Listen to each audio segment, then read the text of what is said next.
अस्सलाम वालेकुम नाज़रीन, सराबर खिताब से मुखातिब है। पाकिस्तान में बहुत कुछ हो रहा है। जब सियासतदानों का आपस में टकराव होता है, उसकी अच्छी बात ये होती है कि सच खुलकर सामने आता है। यानी समाम जिसके अंदर सारे नंगे थे, उसका दरवाजा इमरान खान ने तोड़ दिया और अब सब नंगे नजर आ रहे हैं। यानी एक नंगा इधर भाग रहा है, एक नंगा उधर भाग रहा है, कोई नंगा उधर भाग रहा है और सबकी बल्कि रेस लगी हुई है कि कौन किसी कितना ज्यादा नंगा करता है। जिस किसी ने तौलिया भी बांधा हुआ तो वो भी दूसरा खींच रहा है ताकि ये फुली नंगा होकर यहाँ पर नजर आए।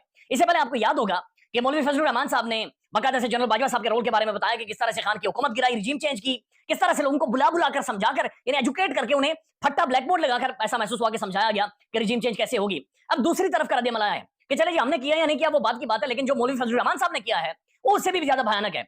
जनरल बाजवा साहब ने बाकायदा से ये कहा है कि जनाब मौलवी फजलुर रहमान मेरे साथ कमरे में आए ऑफिस में और सबको बाहर भेजकर ये मेरे आगे बैठकर इन्होंने मेरे घुटने पकड़ लिए। घुटने बड़े जोर से पकड़े, मेरे घुटने हिल नहीं रहे थे। तो उसके बाद क्या हुआ है वो ज़ाहिर मैं आपको पढ़ के सुनाऊंगा, कॉलम है बाकायदा से लिखा गया है, वो आपके सामने रख देते हैं। साथ एक और खबर है, ठट्टा में बिलावल भुट्टो जरदारी साहब ने एक तकरीर की है, जलसे से खिताब किया है, उसका कोई सर पाँव नहीं है। बिलावल साहब क्या कहना चाहते हैं, समझाना क्या चाहते हैं, ये सारी चीजें तो समझ से बाहर हैं। लेकिन बार बार उन्होंने मार्शल लॉ के हवाले से बातचीत की है। उन्होंने कहा कि मार्शल लॉ खुदा न खास्ता लग सकता, बल्कि लोगों से अहद लिया है, वादा लिया है कि अगर मार्शल लॉ लगा तो आप मेरे साथ बाहर निकलेंगे या नहीं निकलेंगे। अब ये बड़ी इंटरेस्टिंग बातचीत है, वो आपके सामने रखते हैं। लेकिन उससे पहले एक तशवीशनाक खबर पाकिस्तान में डिस्कस हो रही है, शेयर हो रही है। इमरान रियाज खान साहब ने भी इसके ऊपर व्लॉग किया है और खबर यह है कि जब कल मरीम औरंगजेब साहबा सामने आती हैं, गुस्से में लाल पीली हुई, मुंह उनका फूला हुआ, मुंह से आग निकल रही थी, शोले निकल रहे थे, आंखों में शदीद गुस्सा, और बार बार उन्होंने कहा कि जनाब बकवास है ये सब कुछ, खुदा का वास्ता है, अल्लाह का वास्ता है, हाथ जोड़ती हूँ, प्लीज प्लीज करके उन्होंने फिर जब गुस्सा बहुत ज्यादा बढ़ गया तो उन्होंने कहा कि खान का सर ही कलम होना चाहिए था, इमरान खान का गर्दन काट दो, यानी तलवारें यहां पर चला दो, और उन्होंने कहा सर इमरान खान का कलम होना चाहिए था।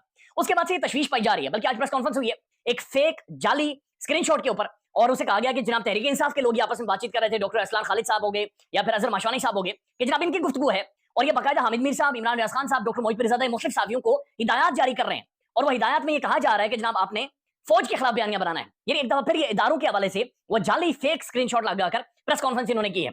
यानी इनकी खोपड़ी घुमी हुई है और ये फिर कोई शैतानी चाल, ये शैतानी चरखा ये दोबारा से पाकिस्तान में शुरू करने जा रहे हैं। ये बड़ा खौफनाक अमल है। नून लीग हमेशा जब हारती है तो इनका यही तरीकाकार होता है, ये वापस पलटते हैं और ये टांगे पकड़ लेते हैं और ये गिराने की कोशिश करते हैं। ये जो चाल, ये खेल जिस तरह से खेल रहे हैं, जिसके अंदर फितना, फसाद, जाली, मार दो, कुट दो, बंदे उठा लो, इदारों के नाम ले रहे हैं, इदारों को बाकायदा से जाली चैट वहां पर चला रहे हैं और प्रेस कॉन्फ्रेंसेस और मीडिया के जरिए बयानियां बना रहे हैं। इसका मतलब यह है कि सबको होशियार रहने की जरूरत है। इन शरपसंदों से, इन शरपसंद बातों से सबको होशियार और समझदार रहने की जरूरत है कि खुदा न खास्ता कुछ भी हो सकता है, कुछ भी करवाया जा सकता है। अब एक अच्छी खबर है, तहरीक इंसाफ पहले हुकूमत बनाने में कामयाब होगी। खबर पख्तूनख्वा में अली अमीन गंडापुर साहब का नोटिफिकेशन जारी हो गया है, बीइंग सीएम खबर पख्तूनख्वा। उन्होंने जो गुफ्तगू की है, गुफ्तगू के अंदर उन्होंने बड़ी क्लियर कट एक बातचीत की है कि जनाब जिन्होंने चादर और चांदी बरकत कदम इस्तेमाल किया है, बहुत सारों को तो माफ कर दिया जाएगा, लेकिन जो शाह से ज्यादा शाह के वफादार थे, यानी जिन्हें हिदायत नहीं थी लेकिन फिर भी वो लोगों के घरों के अंदर घुसे हैं, उन्हें नहीं छोड़ेंगे। ये 10 सेकंड का क्लिप सुन ले, आपको खुद ही अंदाजा होगा कि जनाब केपीके में क्या होने जा रहा है। और उसने कुछ काम ऐसे किए हैं जो कहते हैं ना शाह से ज्यादा शाह का वफादार, तो फिर उसको सजा इसलिए देनी पड़ेगी कि सजा इस्लाम में भी है। तो अली अमीन गंडापुर साहब यही बातचीत कर रहे हैं कि रियासत मदीना में माफ किया जाता है, दरगुजर किया जाता है, लेकिन सजा भी दी जाती है और इस्लाम में भी सजा होती है। लिहाजा उनका यह कहना है कि जब तक जिन लोगों ने शाह से ज्यादा शाह की वफादारी, यानी कोई अहकामात नहीं थे, किसी की गिरफ्तारी नहीं करनी थी, लेकिन फिर भी पुलिस घरों के अंदर गई है, फिर भी दरवाजे तोड़े, फिर भी खवातीन के कमरों तक गई है, उन्हें सजा होगी और उन्हें सजा होनी भी चाहिए। उनसे पूछगछ होनी चाहिए। रियासत जिम्मेदार है कि इन सारी चीजों की पूछगछ करे कि जनाब जी जो खुद अपने तौर पर कर रहे थे, जाती खुन्नस निकाल रहे थे या किसी से पैसे पकड़कर अपने दुश्मनों के खिलाफ गए हुए थे, इन चीजों का फैसला होना जरूरी है और कोई ना कोई चीज तजवीज करनी चाहिए रियासत को, ताकि ये वंस फॉर ऑल इसे रोका जाए। क्योंकि आज तहरीक इंसाफ थी, कल नून लीग होगी, परसों पीटीआई होगी, पीपल्स पार्टी होगी। मसला ये कि आम लोग हैं, नून लीग के हों या पीपल्स पार्टी के, ये आम लोग हैं, ये आम खवातीन हैं, ये वर्कर्स हैं, ये पाकिस्तान की एक शौर वाली नौजवान नस्ल है। लिहाजा इन्हें इस तरह से मारना, कुटना, चादर और चांदी बरकत का इस्तेमाल करना ये खौफनाक अमर है। अब बिलावल भुट्टो क्या कहता है और उसके बाद मौलाना साहब के बारे में आपको बताते हैं। बिलावल भुट्टो जरदारी ने ठट्ठा में खिताब किया है और समझ नहीं ठट्ठा में जलसा किया क्यों है, यानी हुकूमत अभी बनी नहीं है, तो बिलावल साहब उससे पहले जाकर ठट्ठा में जनाब उन्होंने एक शुरू कर दिया और मामला उन्होंने सही पकाया है वहां पर। वो कहते हैं कि कुछ शक्लें ऐसी हैं जो धांधली के बगैर जीत नहीं सकती, यानी ये शायद मौलाना साहब के बारे में उन्होंने बात की है कि कुछ शक्लें ऐसी हैं जो धांधली के बगैर जीत नहीं सकती, कुछ शक्लें ऐसी हैं जो धांधली करके भी जीत नहीं सकती। अब ये पता नहीं किसको उन्होंने मुखातिब किया है और उन्होंने कहा कुछ शक्लें ऐसी हैं जब धांधली होती है फिर भी वो जीत जाते हैं, लेकिन हम हैं, ये आप नहीं है, ये आप नहीं है, ये वही है जिनके बारे में सबको पता है, ये वही है कि धांधली के बावजूद कौन जीतता है और ये पाकिस्तानी अवाम जानती है। बिलावल साहब ये कहते हैं कि फॉर्म 45 के मुताबिक मेरे बहुत सारे कैंडिडेट्स हैं जो जीते हुए हैं और मुस्लिम लीग नून और एमक्यूएम फॉर्म 45 के मुताबिक हारे हुए हैं। इसका क्या मतलब है, मैं अपने घर को जला दूं, इसका क्या मतलब है, मैं प्रोटेस्ट करूं? जाहिर है प्रोटेस्ट ही होता है दुनिया के माशरों में, डेमोक्रेसीज में, जमहूरियतों में पुरअमन एहतजाज ही होते हैं। बिलावल साहब कह रहे नहीं, एहतजाज नहीं होना चाहिए, इससे मुल्क में आग लगती है। वो कहते हैं कि मेरे पास वो हक नहीं है, मेरे पास वो मैंडेट नहीं है, मेरे पास वो हक नहीं है कि मैं खुद को वज़ीर-ए-आज़म के लिए नामजद कर सकूं, यानी हमारे पास वो मैंडेट नहीं है।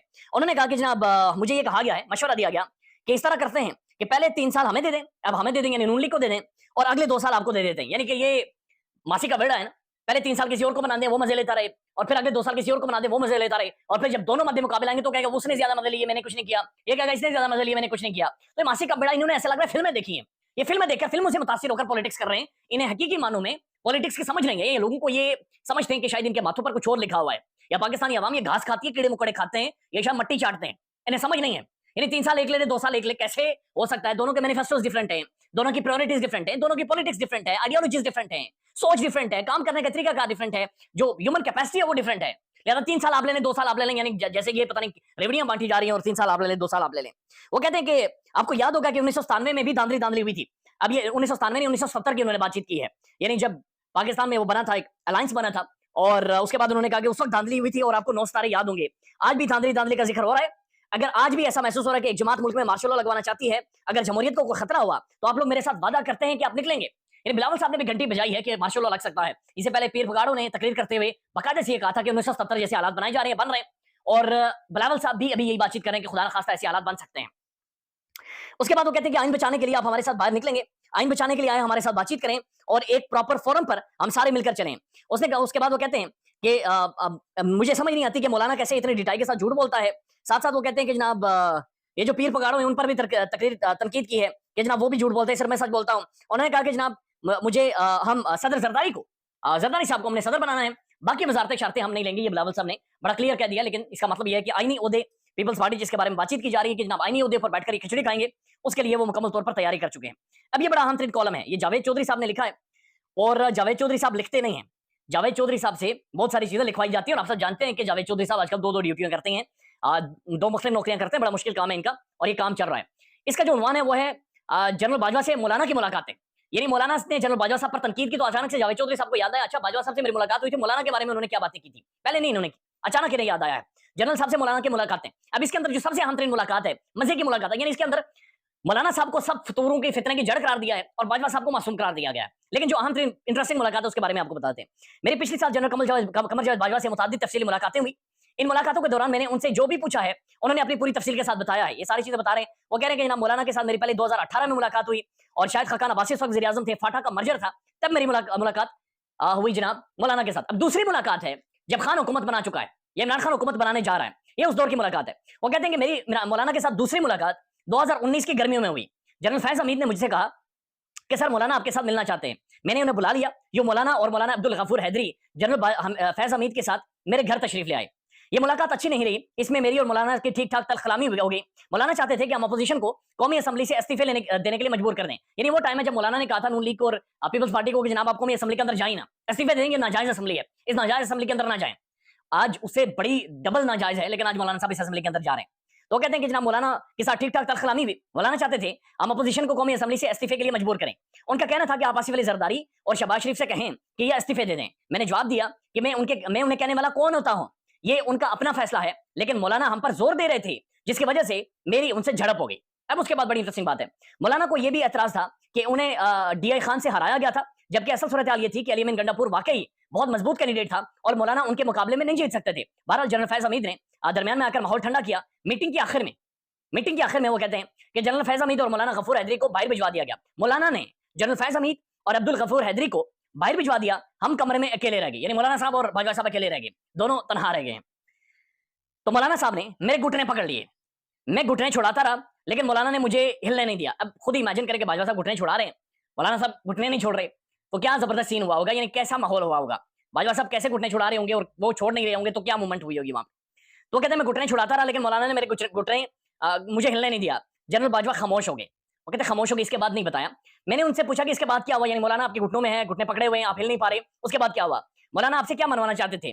जनरल बाजवा का जवाब था कि आप इसे छोड़े, ये मेरी और मौलाना की जाती गुफ्तगू थी। मैंने इसरार किया तो जनरल बाजवा ने मुझसे वो वादा किया कि वादा करें आप किसी को नहीं बताएंगे। तो ये बड़ी एक इंटरेस्टिंग, बाकी चीजें भी इन्होंने डिस्कस की हैं, लेकिन ये बड़ी इंटरेस्टिंग मुलाकात का उन्होंने जिक्र किया कि जनरल बाजवा ने बाजवा साहब के मौलाना साहब ने घुटने पकड़े और उसके बाद वो खामोश हो जाते हैं और आज तक किसी को नहीं बताते कि उसके बाद क्या हुआ। ख्याल रखिएगा अपना। अल्लाह हाफिज।